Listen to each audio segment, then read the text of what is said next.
Olá, muito obrigado por se conectar com mais uma aula do nosso módulo 2 do curso 5 tópicos essenciais do crédito de ICMS da legislação tributária passo a passo da resposta educacional.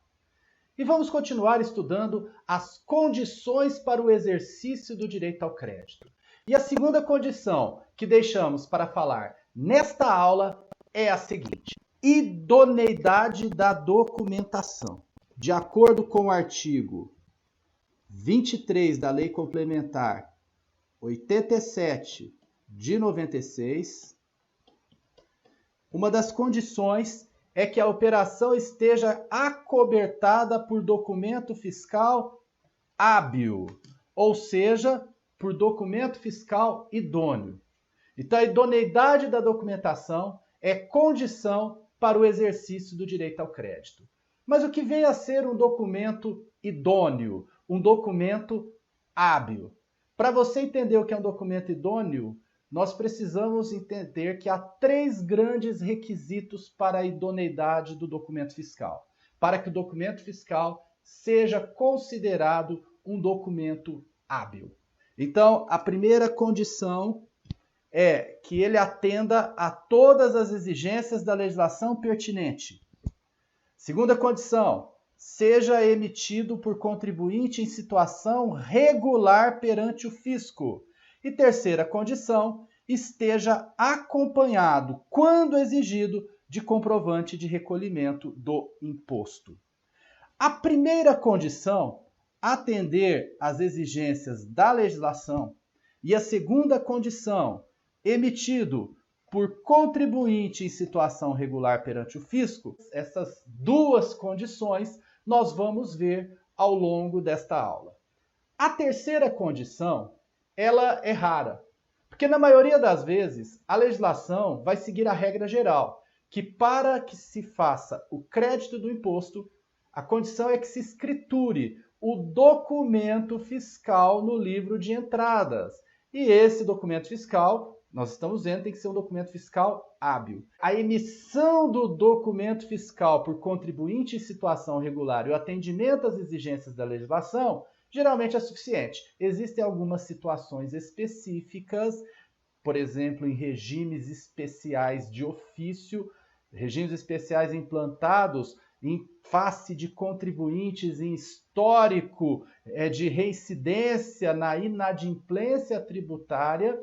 Esses regimes especiais geralmente exigem que os destinatários das mercadorias, para fazer o crédito do imposto, utilizem não apenas o documento fiscal hábil emitido, ou seja, se creditem escriturando esse documento, mas também que para a escrituração desse documento ele deve vir acompanhado da guia de recolhimento do imposto, do documento de arrecadação do imposto devidamente pago.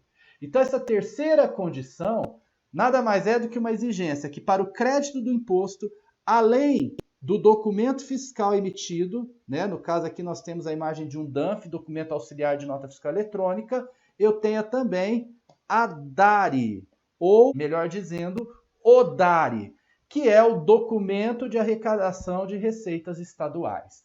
Então essa terceira condição apenas em situações específicas exigidas pela legislação.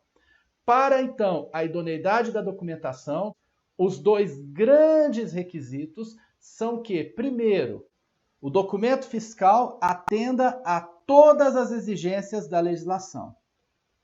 Segundo, o documento fiscal seja emitido por contribuinte em situação regular. Quando que eu posso dizer que o documento atende a todas as condições, todas as exigências da legislação?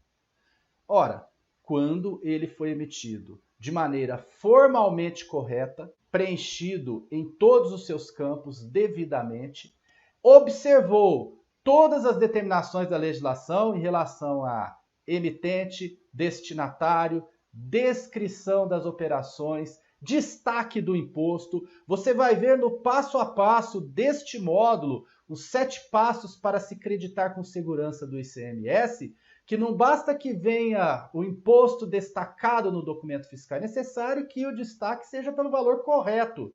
Se o contribuinte remetente ou prestador de serviço destacou o imposto por um valor maior do que o devido, você que vai fazer o crédito deve se restringir ao crédito do imposto que efetivamente seria devido na operação, e não aquele valor maior que foi destacado no documento fiscal indevidamente.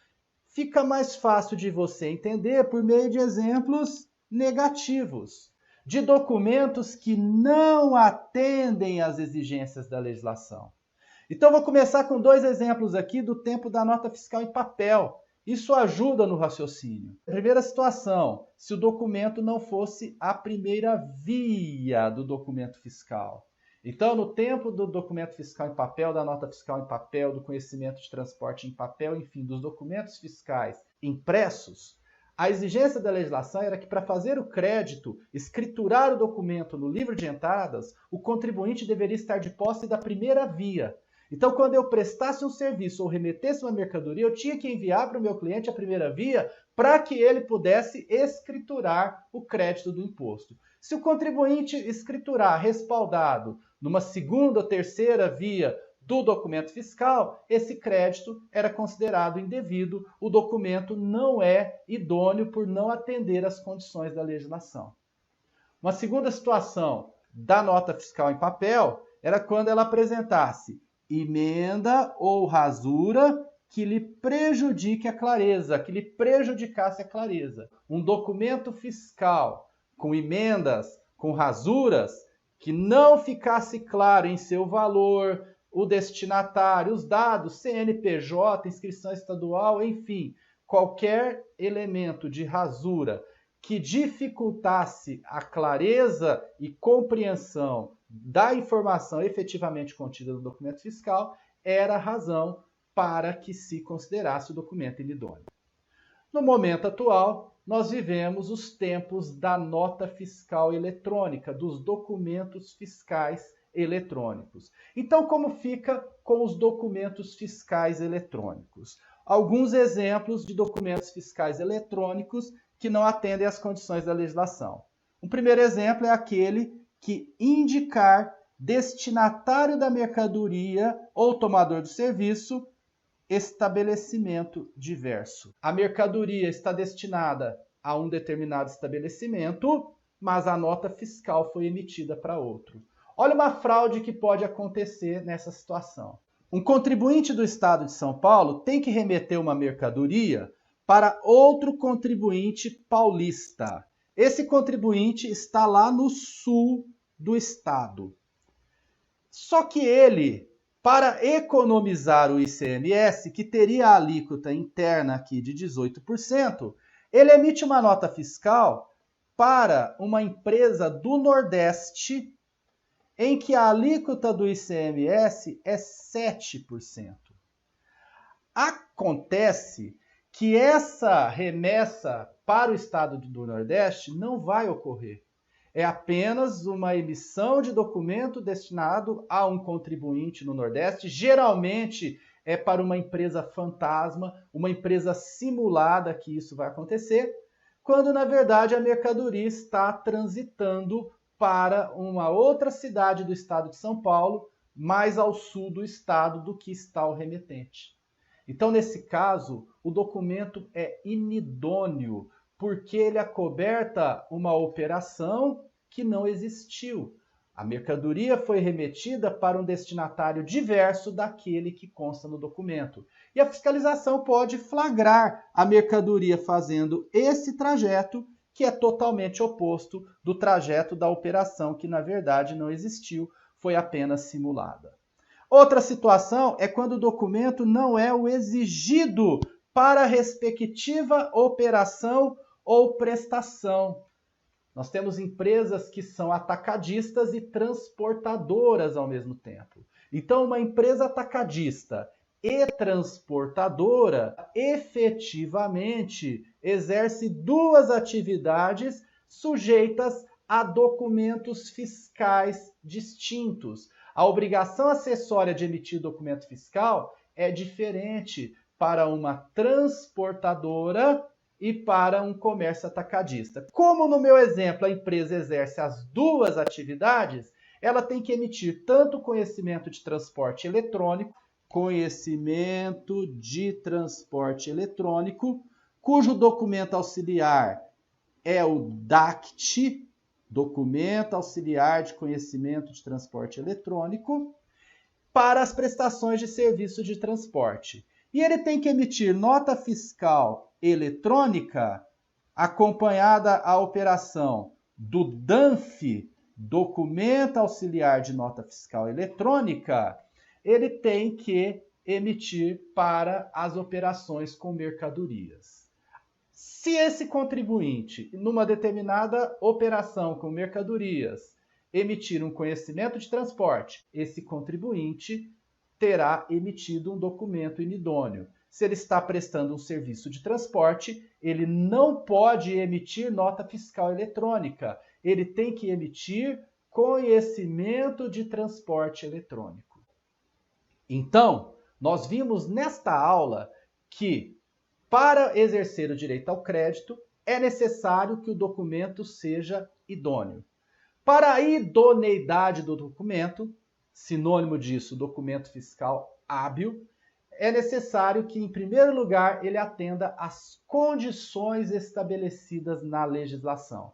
E entre essas condições estabelecidas na legislação, nós exemplificamos algumas com transgressões, com inobservâncias dessas condições, para que você possa entender que emitir um documento depende de uma série de requisitos. Se o documento não atende às condições, ele é inidôneo. E se o documento é inidôneo, o crédito é indevido. Mas além da exigência do atendimento às condições estabelecidas na legislação, para a idoneidade do documento, para que ele seja hábil, também esse documento fiscal tem que ser emitido por contribuinte em situação regular perante o fisco.